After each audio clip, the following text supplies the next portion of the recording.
یہ برکتوں والا مہینہ ہے۔ اس ماہ کی عظمت کا اندازہ اس بات سے لگایا جا سکتا ہے کہ قرآن کا نزول اسی پاک مہینے میں ہوا۔ رمضان المبارک کی فضیلت اور اس کے تقاضے یہ ہیں کہ اللہ تعالیٰ نے اس ماہ مبارک کی اپنی طرف خاص نسبت فرمائی ہے۔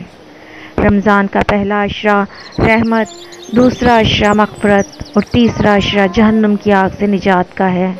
رمضان کی اہمیت کے بارے میں اللہ تعالیٰ نے حضرت محمد مصطفیٰ صلی اللہ علیہ وآلہ وسلم سے ارشاد فرمایا کہ اگر مجھے آپ کی امت کو جہنم میں ہی جلانا ہوتا تو رمضان کا مہینہ کبھی نہ بناتا۔ جب رمضان المبارک کا چاند نظر آتا تو آپ صلی اللہ علیہ وآلہ وسلم فرماتے تھے کہ یہ چاند خیر و برکت کا ہے، یہ چاند خیر و برکت کا ہے۔ میں اس ذات پر ایمان رکھتا ہوں جس نے تجھے پیدا فرمایا۔ حضرت جبرائیل علیہ السلام نے دعا کی کہ ہلاک ہو جائے وہ شخص جس کو رمضان کا مہینہ ملے اور وہ اپنی بخشش نہ کروا سکے، جس پر حضرت محمد مصطفیٰ صلی اللہ علیہ وآلہ وسلم نے فرمایا آمین۔ حضرت جبرائیل علیہ السلام کی یہ دعا اور اس پر حضرت محمد صلی اللہ علیہ وآلہ وسلم کا آمین کہنا، اس دعا سے ہمیں رمضان کی اہمیت کو سمجھ لینا چاہیے۔ رسول صلی اللہ علیہ وآلہ وسلم کا ارشاد ہے کہ رمضان کی جب پہلی رات ہوتی ہے تو شیاطین کو بند کر دیا جاتا ہے اور مضبوط باندھ دیا جاتا ہے اور اس سرکش جنوں کو بھی بند کر دیا جاتا ہے اور دوزخ کے دروازے بند کر دیے جاتے ہیں۔ اس کا کوئی بھی دروازہ نہیں کھولا جاتا اور بہشت کے دروازے کھول دیے جاتے ہیں اور اس کا کوئی بھی دروازہ بند نہیں کیا جاتا، اور ایک آواز دینے والا آواز دیتا ہے اے نیکی کے طالب آگے بڑھ کہ نیکی کا وقت ہے، اور بدی کے چاہنے والے بدی سے رک جا اور اپنے نفس کو گناہوں سے باز رکھ، کیونکہ یہ وقت گناہوں سے توبہ کرنے اور ان کو چھوڑنے کا ہے اور خدا تعالیٰ کے لیے ہے، اور بہت سے بندوں کو اللہ تعالیٰ معاف فرماتے ہیں دوزخ کی آگ سے بحرمت۔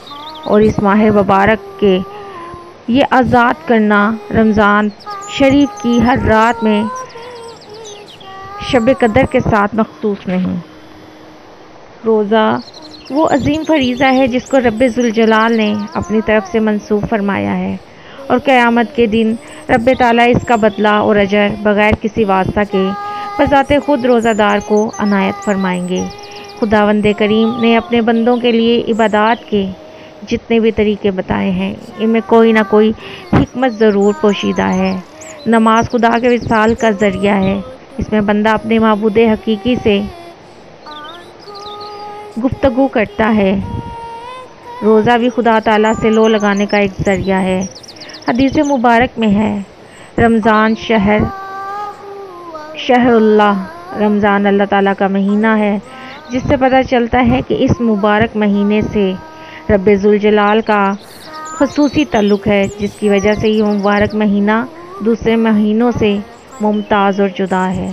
ایک اور حدیث میں ہے رمضان ایسا مہینہ ہے کہ اس کے اول حصہ میں حق تعالیٰ کی رحمت برستی ہے، جس کی وجہ سے انوار و اسرار کے ظاہر ہونے کی قابلیت و استعداد پیدا ہو کر گناہوں کے ظلمات اور معصیت کے کثافتوں سے نکلنا میسر ہوتا ہے، اور اس مبارک ماہ کا درمیانی حصہ گناہوں کی مغفرت کا سبب بنتا ہے، اور اس ماہ کے آخری حصے میں دوزخ کی آگ سے آزادی حاصل ہوتی ہے۔ حضرت جابر بن عبداللہ رضی اللہ عنہ سے روایت ہے کہ حضور صلی اللہ علیہ وآلہ وسلم کا فرمان ہے کہ میری امت کو ماہ رمضان میں 5 ایسی چیزیں عطا کی گئیں جو مجھ سے پہلے کسی اور نبی کو نہ ملیں۔ پہلی یہ کہ جب رمضان المبارک کی پہلی رات ہوتی ہے تو اللہ تعالیٰ ان کی طرف رحمت کی نظر فرماتا ہے، اور جس کی طرف اللہ تعالیٰ نظر رحمت فرمائے اسے کبھی بھی عذاب نہ دے گا۔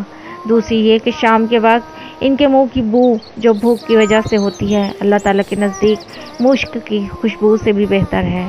تیسرے یہ کہ فرشتے ہر رات اور دن ان کے لیے مغفرت کی دعائیں کرتے رہتے ہیں۔ چوتھے یہ کہ اللہ تعالیٰ جنت کو حکم دیتے ہوئے ارشاد فرماتے ہیں میرے نیک بندوں کے لیے مزین ہو جا، ان قریب وہ دنیا کی مشقت سے میرے گھر اور کرم میں راحت فرمائیں گے۔ پانچواں یہ کہ جب ماہ رمضان کی آخری رات آتی ہے تو اللہ تعالیٰ سب کی مغفرت فرما دیتے ہیں۔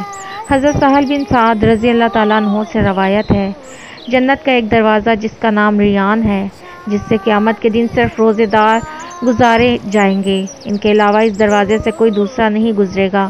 حضور اکرم صلی اللہ علیہ وآلہ وسلم کا ایک اور ارشاد ہے، روزہ دار کی منہ کی بو اللہ تعالیٰ کے نزدیک مشک کی بو سے بھی زیادہ پسندیدہ ہے۔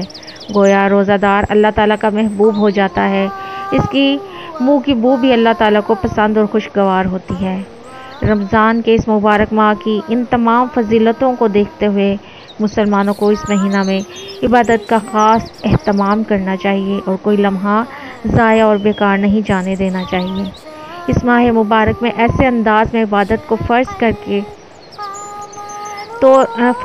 کے ادا کیا جائے کہ انسان اس عبادت کے ساتھ اپنی تمام ضروریات میں بھی مصروف رہ سکتا ہے اور عین اسی خاص طریقہ عبادت میں بھی مشغول ہو سکتا ہے۔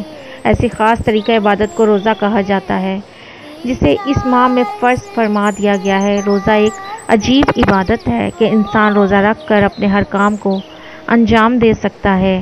روزہ رکھ کر صنعت و حرفت، تجارت و زیارت ہر کام بخوبی احسن کر سکتا ہے، اور پھر بڑی بات یہ کہ ان کاموں میں مشغول ہونے کے وقت بھی روزہ کی عبادت روزہ دار سے بے تکلف خود بخود صادر ہوتی ہے اور اس کو عبادت میں مشغولی کا ثواب ملتا ہے۔